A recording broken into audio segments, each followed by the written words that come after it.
E aí, tudo bem? Esse aqui é o canal Estudante Eficiente e no vídeo de hoje eu irei analisar a prova do primeiro dia do Enem 2019. Na próxima semana eu irei postar a análise do segundo dia de prova, então já se inscreve e ative o sininho das notificações para você receber o próximo vídeo assim que ele sair.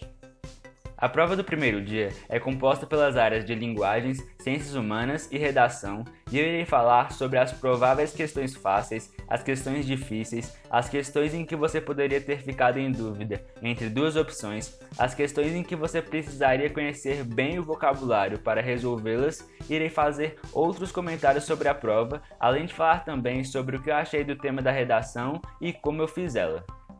Nesse primeiro dia, eu fiquei com um caderno amarelo, então eu vou usar ele como referência. Então, começando pela parte de linguagens, eu achei que a prova desse ano foi do mesmo nível que o de anos anteriores. A grande maioria das questões foram de interpretação de texto, algumas cobravam conteúdo de alguma matéria, mas a maioria das questões poderiam ser resolvidas após ler e interpretar os textos. Uma coisa que eu achei complicado foi que tinham muitas questões em que o texto era fácil de interpretar, mas as alternativas complicavam a questão, sejam por serem parecidas, ou por terem termos desconhecidos, ou pelo comando da questão estar pedindo uma informação difícil de ser encontrada logo de cara após ler o texto. Outra observação importante é que para algumas questões você precisaria saber o significado de algumas palavras específicas, senão não conseguiria responder a questão corretamente. Um exemplo foi a questão 19, em que a resposta era a letra C e você saber o significado da palavra lúdico poderia ser determinante para você entender a alternativa e marcá-la. Para a parte de língua estrangeira, eu escolhi o espanhol e as 5 questões foram sobre interpretação de texto. Alguns textos estavam mais simples de entender, outros você precisava voltar mais de uma vez no texto para encontrar a resposta, mas assim que você conseguia interpretar o texto, você conseguia encontrar a resposta que era mais correta. Então, essas 5 questões da parte de espanhol foram questões relativamente fáceis. Agora, para outra parte da prova de linguagens, eu irei primeiro falar sobre as questões que eu considerei de nível fácil, ou seja, aquelas que provavelmente muita gente irá acertar. São elas: a questão 9, em que você precisava apenas indicar o porquê das sentenças negativas na frase, que nesse caso era para refutar as possíveis causas da morte e ajudar na investigação. A questão 11 também pode ser considerada fácil, porque você precisaria apenas associar o texto do cartaz com a imagem e indicar o que eles representavam. A questão 27 também pode ser considerada uma questão fácil, assim como a questão 33, que era apenas de interpretação de texto, e também a questão 36, que tinha um texto que era tranquilo de interpretar. Além dessas, ainda tinham algumas outras questões fáceis, mas eu tentei pegar as mais fáceis da prova, que provavelmente terão um maior número de acertos. Se você acha que está faltando alguma, deixe aqui nos comentários. Agora, das fáceis, vamos para as questões mais difíceis dessa parte. Na minha visão, entre as mais difíceis estão a questão 8, que tem um texto que não é tão simples de interpretá-lo, então ficou mais difícil encontrar qual era a resposta correta. A questão 20 também é uma questão difícil, porque você tinha que saber um pouco de gramática e a resposta não era tão simples de encontrar. A questão 25, que era a questão da lesma, que muita gente ficou confusa, inclusive eu, então essa também foi uma questão difícil. A questão 26, que foi a questão do Homem-Aranha, também pode ser considerada uma questão difícil, não pelo texto, mas sim pelo que o comando da questão está pedindo. A questão 29 também é uma questão difícil, porque foi uma questão bem específica de literatura, então acredito que muita gente não sabia a resposta. Outras duas questões difíceis foram a 35, que você tinha que interpretar um poema, e a 38, que também era uma questão de interpretação um pouco mais complicada. Agora eu irei falar sobre as questões em que você poderia ter ficado em dúvida entre duas alternativas. Começando pela questão 15, que mostra um texto falando sobre as redes de comunicação e que fala que as redes não vão substituir o ser humano. Aí no comando da questão está assim: a circulação de saberes depende da otimização do tempo, confiabilidade dos sites, contribuição dos usuários, quantidade de informação e colaboração de intelectuais. Eu fiquei na dúvida entre contribuição dos usuários ou colaboração dos intelectuais, porque na última linha do texto está falando que a rede jamais pensará em seu lugar, então essa letra E poderia ser uma opção válida. mas a letra C, que era contribuição dos usuários, me pareceu mais correta, porque o comando pergunta o que é necessário para a circulação dos saberes, e só é possível essa circulação e essa propagação através das pessoas. Então eu marquei a letra C, que foi a alternativa correta. Outra que eu fiquei em dúvida entre duas alternativas foi a questão 21, que mostra uma música que contém algumas marcas de regionalismo na sua composição, e no comando da questão está falando que há uma exaltação do sertão do Cariri em uma ambientação linguisticamente apoiada no. Aí duas opções que parecem estar corretas foram a B, variedade popular da língua portuguesa, e a letra E, predomínio de regionalismo lexicais nordestinos. Na hora que eu fui escolher a alternativa, eu lembrei que normalmente na prova do Enem, a alternativa correta é aquela que é mais generalista ao invés da específica.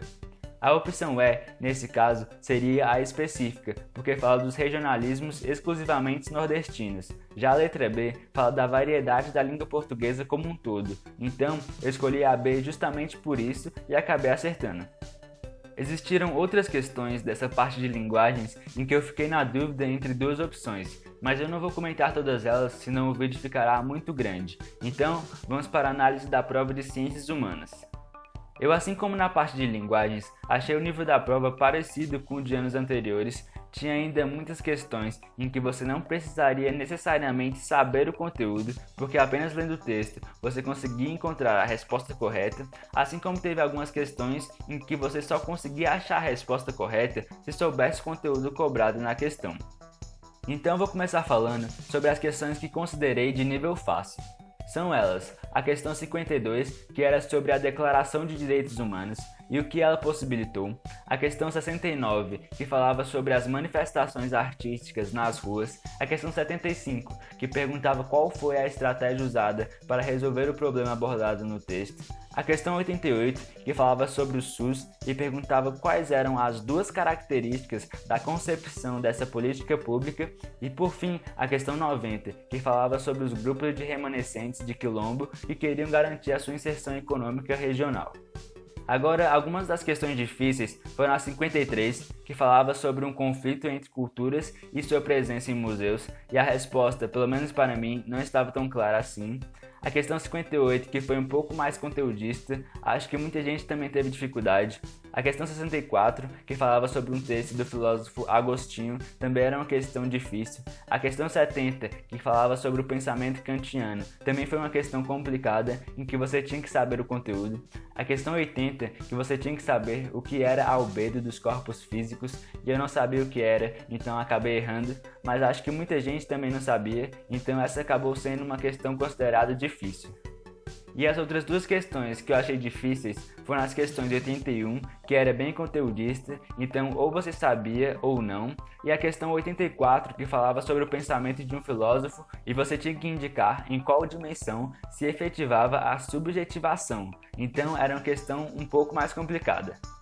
E assim como na prova de linguagens, você ter um grande vocabulário te ajudaria bastante nessa prova, principalmente nas questões 46, em que a resposta correta era a C, então além de interpretar o texto, você precisaria saber o significado de alteridade. A questão 51, que você tinha que saber o que significava disparidade. A questão 66, em que você precisaria saber o que eram estereótipos. Tem também a questão 80, que a gente já falou, em que você precisaria saber o que era albedo. E ainda tem várias questões em que você ter um grande vocabulário te ajudaria bastante. Então, de maneira geral, essa foi a prova de humanas desse ano. Já falei da prova de linguagens, então desse primeiro dia falta apenas falar da redação. Quando eu abri a prova, eu já fui logo saber qual era o tema da redação. E quando eu vi, eu fiquei bem surpreso, acho que todo mundo, porque ninguém esperava por esse tema, que foi a democratização do acesso ao cinema no Brasil. Então, a princípio, eu fiquei um pouco preocupado, porque eu percebi que o repertório que eu tinha preparado e as citações que eu tinha decorado podiam não se encaixar bem nesse tema. Mas aí, quando eu comecei a pensar no que escrever, as ideias vieram, talvez eu tenha viajado um pouco, mas foi o que veio na hora. Então, lá na hora, eu lembrei da época colonial em que a família real portuguesa veio ao Brasil e com isso se iniciou o processo de modernização da cidade, tanto em um modo estrutural como em aspectos culturais, com a construção de bibliotecas e teatros, por exemplo.